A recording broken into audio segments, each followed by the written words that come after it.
Assalamualaikum warahmatullahi wabarakatuh.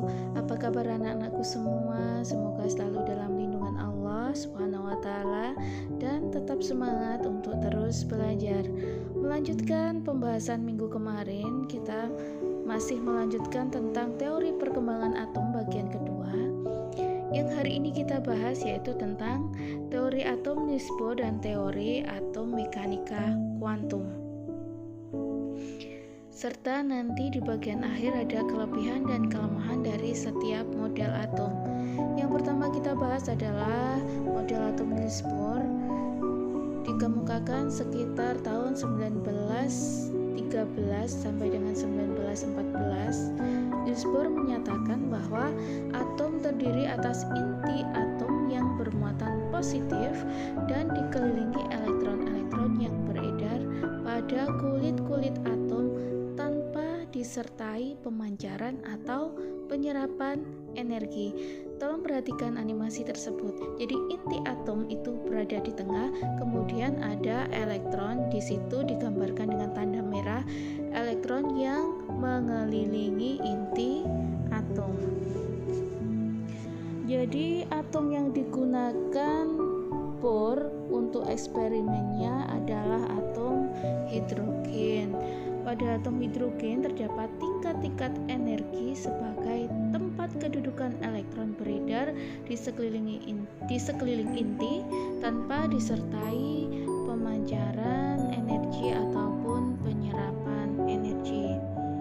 Nah, tingkat-tingkat energi itu nanti yang disebut dengan kulit atom. Jadi pada kulit atom terdapat elektron yang beredar mengelilingi inti. Sampai di sini bisa dipahami? Saya ulangi lagi.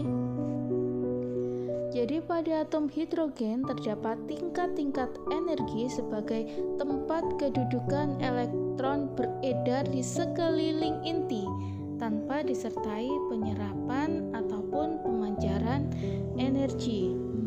Nah, tingkat-tingkat energi itu nanti yang disebut dengan kulit atom. Bagaimana bentuk kulit atomnya? Jadi kulit atom menurut teori atom Bohr, kulit atom itu berbentuk orbit elektron seperti lingkaran dengan jari-jari tertentu. Lebih jelasnya lagi digambarkan sebagai berikut untuk teori atom Bohr. Nah, seperti ini. Jadi di situ ada inti atom yang bagian abu-abu ini inti atom, kemudian dikelilingi oleh elektron-elektron yang beredar tanpa disertai penyerapan atau pemancaran energi melalui sebuah orbit elektron seperti lingkaran dengan jari-jari tertentu yang disebut dengan kulit atom. Nah, di situ tertulis ada kulit pertama atau disimbolkan dengan N1. Itu adalah kulit yang nantinya berisi maksimal 2 elektron. Selanjutnya kulit kedua atau N sama dengan 2 maksimal nanti hanya bisa diisi oleh 8 elektron, dan kulit ketiga atau N sama dengan 3 maksimal nanti hanya bisa diisi oleh 18 elektron. Jadi elektron yang mengelilingi inti atom pada lintasan tertentu tadi, lintasannya yang stasioner tadi disebut dengan kulit atau kulit atom. Nah, elektron itu dapat berpindah dari satu lintasan ke lintasan yang lain apabila menyerap atau memancarkan energi. Teori atom Bohr memang sukses diterapkan untuk atom hidrogen, tetapi kelemahannya nanti akan kita bahas di belakang. Ternyata gagal diterapkan untuk atom-atom yang lain, sehingga selanjutnya nanti keberadaan elektron dalam atom dijelaskan dengan teori mekanika kuantum. Baiklah, sampai di sini masih ada yang belum paham dengan yang dimaksud dengan kulit. Jadi kata kunci yang kita dapatkan. Yang pertama yaitu kulit atom. Kulit atom. Jadi lintasan tertentu yang stasioner sebagai tempat elektron beredar mengelilingi inti itu disebut dengan kulit atau kulit atom. Bisa dipahami ya? Nah, elektron tersebut dapat berpindah dari lintasan satu ke lintasan yang lain apabila menyerap atau memancarkan energi. Nah, bagian kulit pertama yaitu adalah lintasan yang paling dekat dengan inti atom, itu disebut dengan kulit pertama atau N1. Nah, N1 ini maksimal diisi oleh berapa elektron? Jadi dapat dimisalkan RT1 itu maksimal diisi oleh berapa orang? Nah, RT1 pada kulit pertama ternyata maksimal hanya boleh diisi oleh 2 elektron. Selanjutnya kulit kedua atau RT kedua maksimal diisi berapa? Hanya boleh diisi oleh 4 elektron. Selanjutnya untuk yang kulit ketiga maksimal hanya boleh diisi oleh 18 elektron. Nah, penjelasan untuk bagaimana cara menghitung berapa banyak elektron yang ada pada setiap lintasan nanti akan kita bahas di materi selanjutnya. Jadi Niels Bohr sebenarnya memperbaiki dari kelemahan atom Rutherford dengan cara melakukan percobaan mengenai spektrum warna dari atom hidrogen yang berbentuk garis.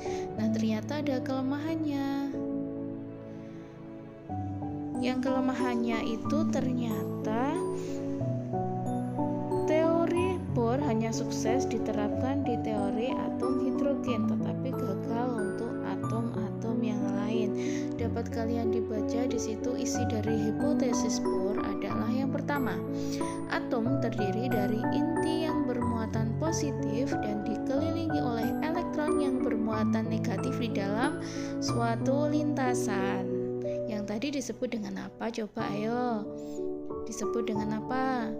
Lintasan tempat elektron beredar mengelilingi inti atom.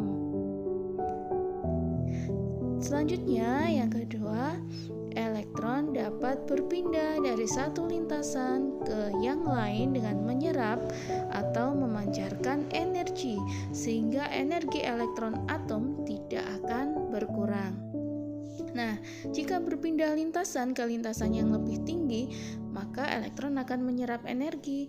Begitu juga sebaliknya, jika beralih ke lintasan yang lebih rendah, maka akan memancarkan energi. Ini adalah gambar model atom sama dengan yang sebelumnya, tapi ini lebih diperjelas lagi. Jadi di situ ada inti atom, kemudian di situ ada tanda panah, terus ada huruf E. Nah, itu artinya adalah kalau dia berpindah lintasan. Kalau ke yang lebih rendah maka akan memancarkan energi. Jika berpindah ke lintasan yang lebih tinggi, maka akan menyerap energi atau menarik energi. Jadi dapat disimpulkan bahwa kelebihannya atom terdiri dari beberapa kulit untuk tempat berpindahnya elektron. Tetapi kelemahannya ternyata gerakan elektron menyerupai gelombang. Oleh karena itu, posisi elektron tidak dapat ditentukan dengan pasti. Jadi orbit lingkaran dengan jari-jari tertentu yang diungkapkan Niels Bohr tidak dapat diterima. Nah, untuk selanjutnya ini nanti akan disempurnakan oleh teori atom berikutnya, yaitu teori mekanika kuantum.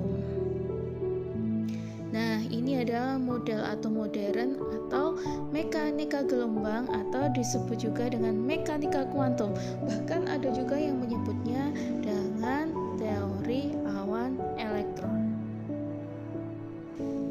ada persamaan dari model atom Niels Bohr dan model atom mekanika gelombang, yaitu sama-sama membahas atau sama-sama adanya tingkat-tingkat energi atau kulit-kulit atom. Tetapi ada yang berbeda, yaitu dalam hal bentuk lintasan elektronnya. Dalam teori mekanika gelombang, posisi elektron adalah tidak pasti. Hal yang dapat ditentukan mengenai keberadaan elektron dalam atom adalah daerah dengan peluang terbesar untuk menemukan elektron, dan daerah itu disebut dengan orbital. Jadi kata kunci yang kita ketemukan di model atom modern di sini ada kata orbital. Jadi kesimpulannya apa? Persamaannya apa antara teori atom Niels Bohr dengan teori mekanika kuantum? Ayo, apa coba? Betul sekali, kesamaannya adalah dalam hal tingkat-tingkat energi atau kulit-kulit atom.